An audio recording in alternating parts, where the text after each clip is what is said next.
జై గురు.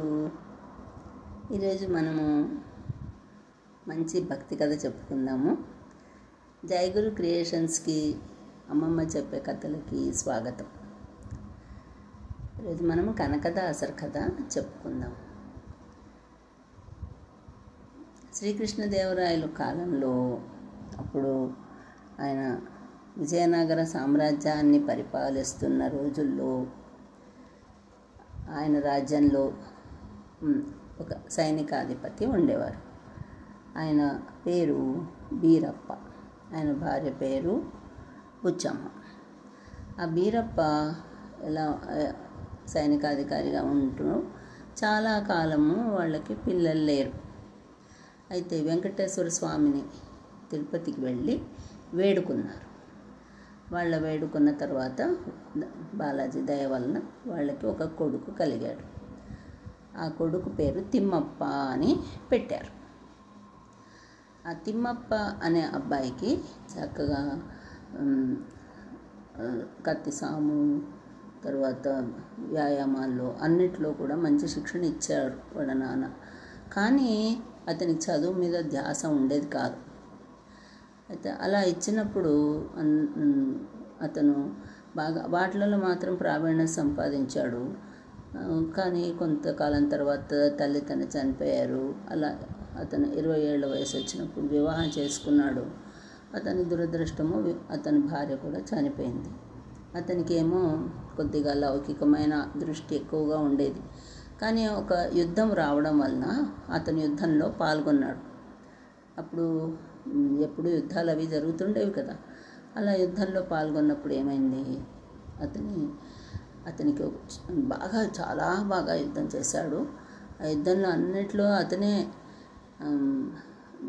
శత్రువులను ఓడించాడు, అన్నీ చేశాడు. కానీ చివరికి అతనికి ఒక భుజం మీద చాలా పెద్ద గాయం అయిపోయింది. ఆ గాయంలో అతను చాలా కష్టపడుతూ ఉన్నప్పుడు అతనికి పరమాత్ముడు శ్రీకృష్ణుడు ఆదికేశవ స్వామిగా దర్శనమిచ్చి, నీవు నా మీద భక్తి పెంచుకో అంటారు.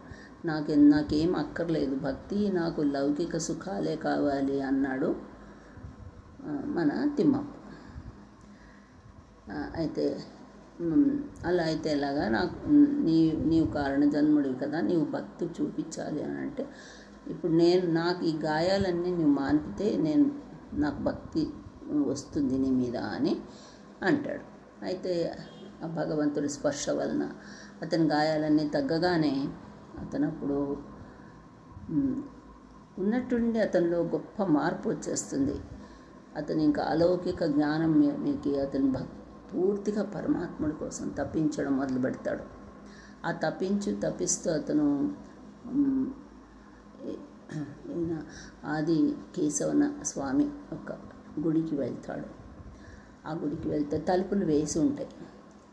తలుపులు వేసి ఉన్నప్పుడు తప్పిస్తాడు, ఏడుస్తాడు, స్వామి నీ దర్శనం ఇవ్వు అని తలుపులు కొట్టి ఎంత చేసినా దర్శనం కాదని ఆ తలుపు గుమ్మానికి వేసి కొట్టుకుంటాడు. రక్తం కారుతూ కొట్టుకునేటప్పటికీ అప్పుడు అతను చాలా కీర్తనలు రాశాడు. తర్వాత ఆ కీర్తనలో బాగిలను తెగదు సేవయ్యను కొడు హరియే అని ఆ కీర్తనలు ఏడుస్తూ పాడుతూ అలా ఉన్నప్పుడు అతను తలుపు తెరుచుకొని భగవంతుడి దర్శనం అవుతుంది.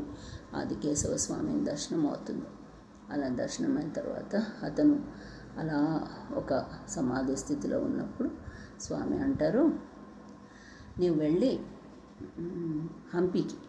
హంపీకి వెళ్ళి అక్కడ వ్యాసరాయల్ని కలువు, ఆయన దగ్గర నీవు జ్ఞానాన్ని నేర్చుకో అని పంపిస్తారు. అప్పుడు ఆయన వెళ్తారు. హంపీకి వెళ్ళి వ్యాసరాయల్ని చాలా అడుగుతారు, నాకు జ్ఞానం నేర్పించండి, నాకు మంత్రం ఇవ్వండి అని విసుగొస్తుంది. ఆయన అంటారు, నేనేమి ఇవ్వను పో అంటారు. లేదు వదలడు. అలాగే ఆయన వెంటపడి అడుగుతూ ఉన్నప్పుడు వ్యాసరాయలు విసుగొచ్చి దున్నపోతు అనే మంత్రం ఇస్తారు, చెప్పుకోపో ఏమైనా చేసుకో. ఈయన నిజంగా ఎంత భక్తి ఎంత విశ్వాసం అంటే వ్యాసరాయలు ఇచ్చారని వెళ్ళి చాలా గొప్ప తపస్సు చేస్తాడు.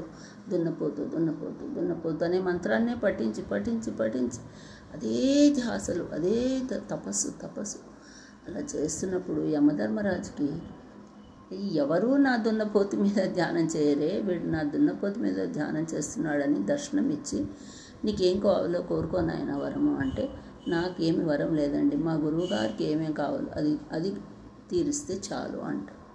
అయితే ఈయన సరే అలాగే కానీ అంట.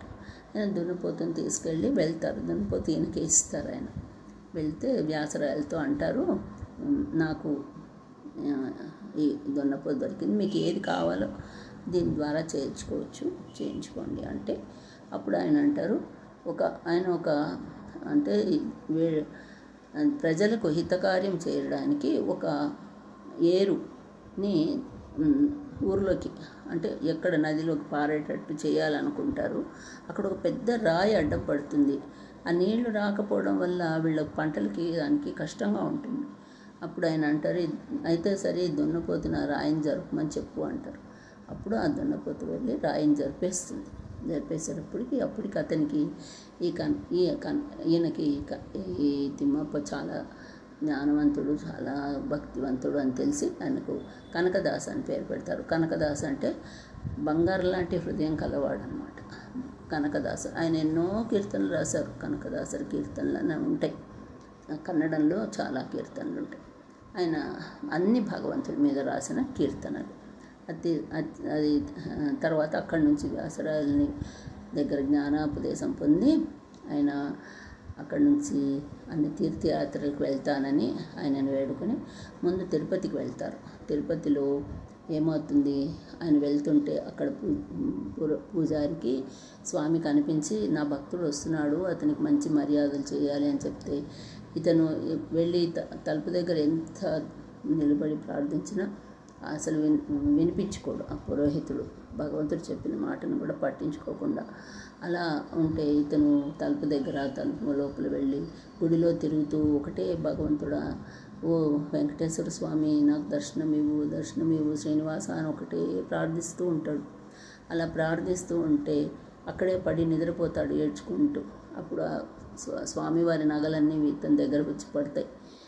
అది చూసి పొద్దున వీళ్ళందరూ చూసి అతను తీసుకెళ్ళి కొరడా దెబ్బలు కొడతారు, న్యాయవాదులు వాళ్ళందరూ.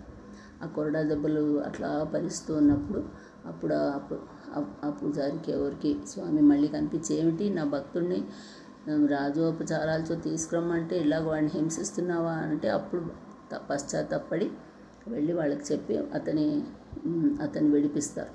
అతను విడిపిస్తే ఆ గాయాలన్నీ భగవంతుడి దయ వల్ల క్షణంలో మట్టుమాయమైపోతాయి. అతను వచ్చి శ్రీనివాసుని చాలా రాజోపచారాలతో అతను శ్రీనివాస దర్శనం చేయిస్తారు. అతను శ్రీనివాస దర్శనం అయిన తర్వాత అలా తీర్థయాత్రలు చేస్తూ శ్రీకృష్ణుడు ఉన్న ఉడిపి క్షేత్రానికి వస్తాడు. శ్రీకృష్ణుడు ఉన్న ఉడిపి క్షేత్రానికి వస్తే అక్కడ ధర్మకర్తలు ఇది నన్ను లోపలికి రానివ్వరు. అయితే గుడి వెనక అక్కడ ఒక చోట తల బాదుకుంటూ కృష్ణ కృష్ణ నీ దర్శనం ఇవ్వు, కృష్ణ నీ దర్శనం ఇవ్వు కృష్ణ అనుకుని ఏడుస్తూ చాలా తపిస్తూ కీర్తనలు పాడుతూ అలాగ తప్పిస్తాడంటే, ఉన్నట్టుండి ఆయన తపనకి అక్కడ గోడ కొంచెము తెరుచుకొని ఆ కృష్ణుడి విగ్రహము ఈయన వైపు తిరిగిపోతుంది. ఇప్పటికీ కృష్ణుడి విగ్రహము ఆ కిటికీ వైపు తిరిగే ఉంది. అక్కడ ఉడిపిలో తిరిగి ఆయన అక్కడ ఆ కిటికీలో అక్కడ తెరిచిన ఆ గోడలో నుంచి ఆయన దర్శనం చేసుకొని కృష్ణుడి మీద ఎన్నో పాటలు రాసి ఎన్నో సంకీర్తనలు చేశారు. ఆ తర్వాత ఇప్పటికీ ఆ కిటికీని కనకన కిండి అని పిలుస్తారు. కిండి అంటే కిటికీ అని అర్థం. అంటే కనకన కిండి అంటే కనకదాసుడు యొక్క కిటికీ, ఎటువైపు ఆయన తప్పించాడో అక్కడ తెరుచుకున్న స్థలం, అక్కడ కిటికీలాగా చేసి దాన్ని కనకన కిండి అంటారు. తర్వాత ఆయనకు మంచి దర్శనము అవి జరుగుతుంది. భగవంతుడిని తలుచుకుంటూ ఆయన 90 ఏళ్ళు జీవించి చాలా కీర్తనలు రాసి, కనకదాసరి కీర్తనలు అంటే కర్ణాటకలో చాలా ప్రసిద్ధి. చాలా వాగ్గేయకారుడు, చాలా పాటలు రాశారు, చాలా భక్తుడు. ఆయన కారణ జన్ముడు, వెంకటేశ్వర దయ వలన పుట్టినవాడు. జై గురుదేవ, జై గురుదేవ, జై.